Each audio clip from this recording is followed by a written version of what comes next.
एक देश जो हमें भाई कहता था, अब वो हमारी जमीनों पर कब्जा कर रहा है। चाइना चुपचाप हमारी जमीनों को काटता जा रहा है।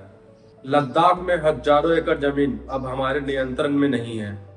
अरुणाचल को वो अपना बताता है और हम व्हाट्सएप यूनिवर्सिटी में उलझे हुए हैं और हमारी जमीन गायब होते जा रही है।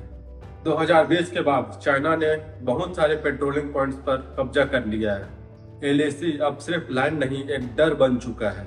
पर हमारे नेता कहते हैं कोई नहीं घुसा है, कोई नहीं बैठा है, और फिर अगली सुबह चाइना का नया गांव हमारे इलाके में बन जाता है। ये सिर्फ जमीन की बात नहीं है, ये राष्ट्रीय सुरक्षा की बात है। कल अगर चीन ने और अंदर घुसपैठ की तो क्या हम फिर से 1962 दोहरा पाएंगे? भारत का जवान सीमाओं पर जान दे रहा है और सरकार डाटा छुपा रहा है। ये कैसा न्याय है? जब किसानों पर कानून लाना होता है तो सरकार दिन रात काम करती है। जब चुनाव होता है तो नेता हर गांव में दिखते हैं, और जब बात चाइना की होती है तो सब चुप हो जाते हैं। क्यों? क्या चुनाव जीतना जमीन बचाने से ज्यादा जरूरी हो गया है? इंडिया के युद्ध, तुम्हें अब जागना होगा। देशभक्ति सिर्फ सोशल मीडिया में डीपी लगाने से नहीं होती।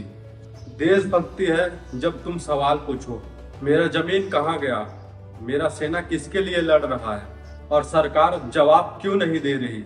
एक बार फिर देश को क्रांति की जरूरत है, सवाल पूछने की और सच को जानने की, वरना कल हमारा नक्शा ही बदल जाएगा। हमने 1947 में आजादी पाई थी, अब वक्त है 2025 में सीमाओं को आजाद करने का, ताकि अगली पीढ़ी जब नक्शा देखे तो बोले ये भारत है और इसकी मिट्टी को कोई हाथ नहीं लगा सकता। जय हिंद।